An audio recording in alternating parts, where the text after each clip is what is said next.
The latest virtual volume button is now available for download in Google Play Store, offered by Claudio Chimera, an update since January 20, 2016.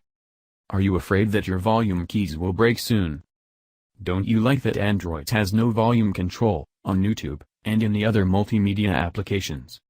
This application adds a floating volume button on the screen.